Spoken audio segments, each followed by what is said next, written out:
名英国国会议员今天要求政府针对中国对待东突厥散维吾尔人和其他少数族裔的作为采取更强硬行动，包括部分抵制2022年北京冬季奥运会和禁止棉花贸易。英国国会外交事务委员会报告提出了一系列建议，包括敦促约翰逊政府在2022年北京冬季奥运会时发起抵制，不派部长及政要参加开幕式和闭幕式，不鼓励英国企业在北京冬奥中提供赞助或打广告，并呼吁游客和体育迷不要前往。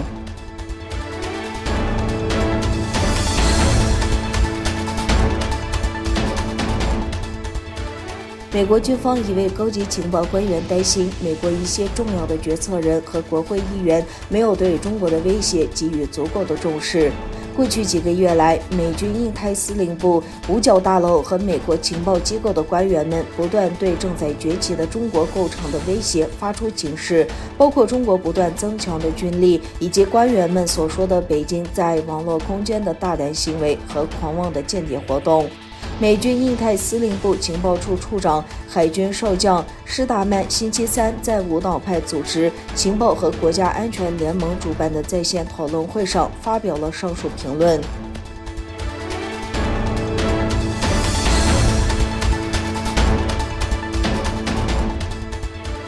美国对土耳其将向阿富汗派遣叙利亚反对派武装人员的指控作出回应。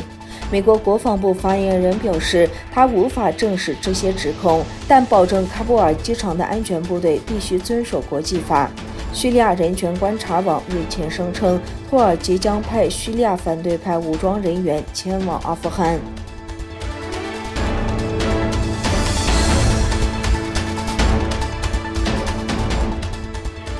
中国科信生物制品有限公司在印尼进行疫苗实验的首席科学家巴基迪亚周三去世，死因疑似新冠肺炎。据报道，巴基迪亚是生物制药公司数十项临床实验首席科学家和负责人。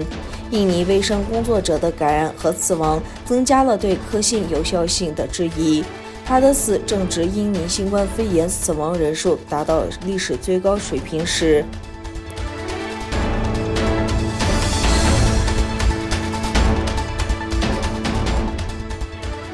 随着美军撤出阿富汗的安全空军引发了该地区的担忧。在大约1000名逃离塔利班的阿富汗士兵在塔吉克斯坦避难后，塔吉克斯坦总理伊马里拉赫曼下令向阿富汗边境派遣2万名士兵。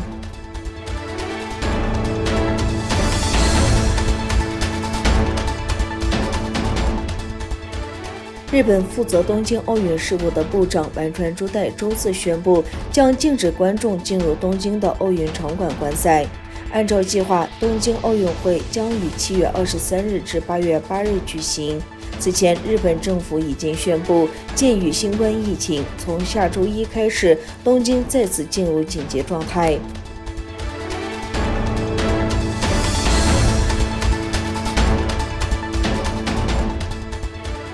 东突厥散流亡政府举行全球示威，纪念75乌鲁木齐大屠杀，并呼吁国际社会抗议中国对东突厥散维吾尔人和其他人民的镇压。就此，7月4日，在日本东京的日本首相办公楼前，东突厥散人民协会组织了一场抗议活动，寻求日本政府的帮助。